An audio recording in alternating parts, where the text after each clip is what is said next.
আসসালামু আলাইকুম, সবাই কেমন আছেন? আশা করছি সবাই ভালো আছেন। এই যে বুয়েটের ছাত্রকে পিছন থেকে ধাক্কা দিয়ে যে মেরে ফেলা হইলো, বা অ্যাক্সিডেন্টলি হোক বা যে কারণে হোক, সবাই জানি এই ঘটনাটা খুবই মর্মান্তিক একটা ঘটনা।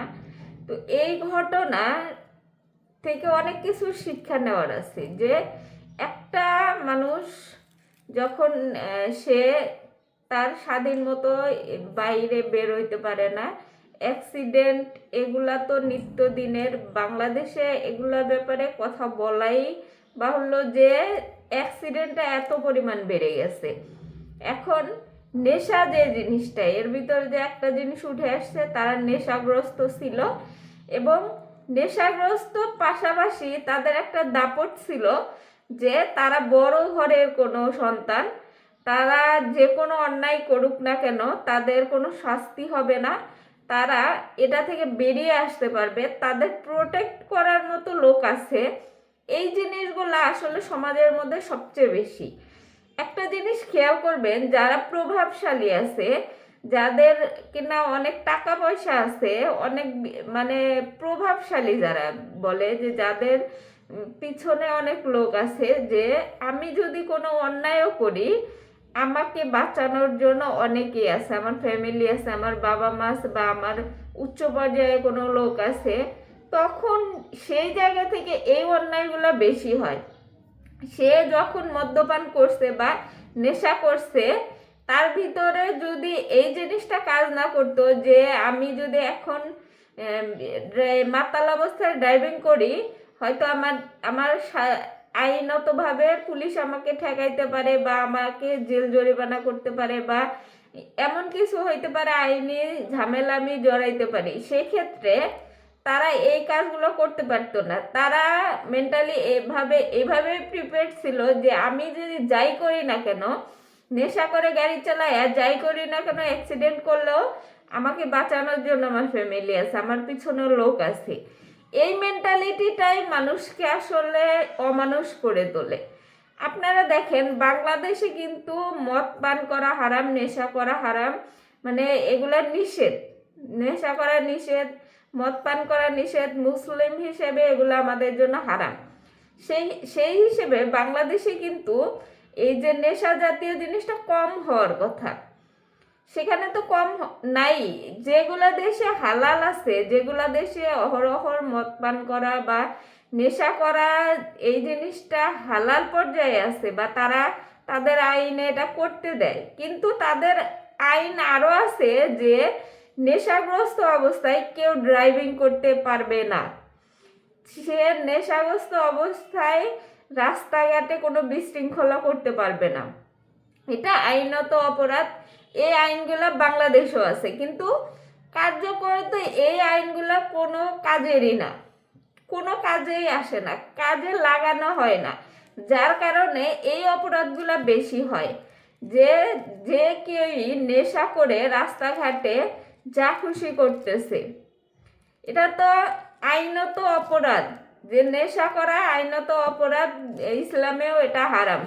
তারপরেও যখন বাংলাদেশের মতো একটা মুসলিম কান্ট্রিতে এরকম নেশাখোররা রাস্তায় গাড়ি চালিয়ে অ্যাক্সিডেন্ট করে এবং মানুষ মারা যায়, এখন বুয়েটের ছাত্র মারা গেছে, তারা যারা মারছে তারাও প্রভাবশালী, যারা মরছে তারাও হয়তো একটু প্রভাবশালী, সেই কারণে এই বিষয়গুলো সবচেয়ে বেশি ওঠে। দেখেন, বাংলাদেশে এমন একটা জায়গা, যে জায়গাতে আপনি যদি ধনী হন, প্রভাবশালী হন, আপনার যদি অনেক লোকজন থাকে, চেনা জানা উপর পর্যায়ে, তাহলে আপনি যে কোনো বিপদে পড়েন, যে কোনো ফ্যাসাদে পড়েন, বা যে কোনো কিছু আপনার সাথে হোক, আপনি একটা না একটা বিচার পান। কিন্তু এই ঘটনায়, এরকম ঘটনা, সেম ঘটনা বহুত আছে, অনেক আছে, বাংলাদেশে অনেক ঘটতেছে, কিন্তু তারা এটার বিচার পাইতেছে না। কি জন্য?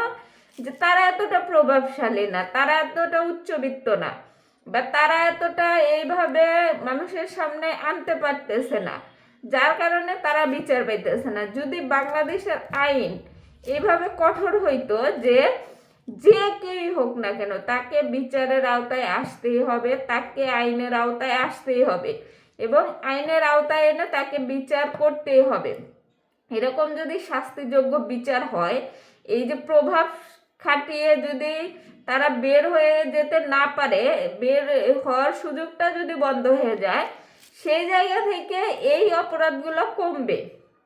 আপনি দেখেন, যদি বাংলাদেশে বর্তমানে কোরিয়া বা চীন এগুলা নিয়ে অনেক চর্চা হয়, কিন্তু এগুলা দেশের মানুষও কিন্তু নেশাগ্রস্ত থাকে, কিন্তু তারা কখনোই নেশাগ্রস্ত অবস্থায় গাড়ি ড্রাইভিং করে না। তাদের কাজে হয়েছে সারাদিনে কাজ করে রাত্রিবেলা পার্টি করা, বিভিন্ন ধরনের নেশা করা, কিন্তু তারা কখনোই নেশা করে ড্রাইভিং করে না। তাদের জন্য আলাদা ড্রাইভার তাদেরকে বাসায় পৌঁছে দেয়। এখন বাংলাদেশে আপনি ইচ্ছা মতো পার্টি করতেছেন, নেশা করতেছেন, করে আপনি পরে নিজে ড্রাইভ করে, মোটরসাইকেল হোক, গাড়ি হোক, যে কোনো কিছু হোক, আপনি নিজে ড্রাইভ করে যাইতেছেন। যদি এখানে আইনটা ওইভাবে প্রয়োগ করা হইতো, তাহলে এই জিনিসগুলা কেউই পারতো না।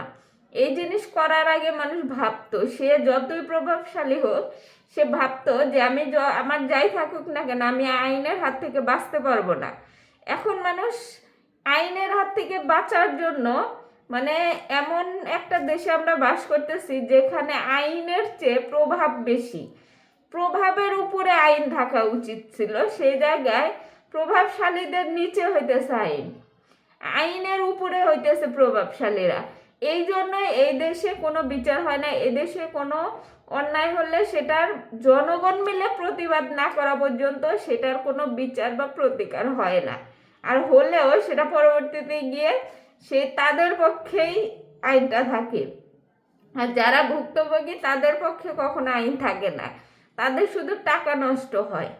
তো এই যে এই জিনিসগুলা, যে নেশাগ্রস্ত হয়ে গাড়ি ড্রাইভিং করা বা নেশাগ্রস্ত হয়ে যে কোনো রাস্তায় মাতলামি করা, এই জিনিসগুলা, আর নিরাপদ সড়ক, এখানে তো তারা চলন্ত অবস্থায় ছিল না। তারা এক জায়গায় পুলিশ তাদেরকে ঠেকানো হয়েছে, একটা নিউজও আসছে যে বলছে যে পুলিশ না ঠেকালে হয়তো এই ঘটনাটা ঘটতো না।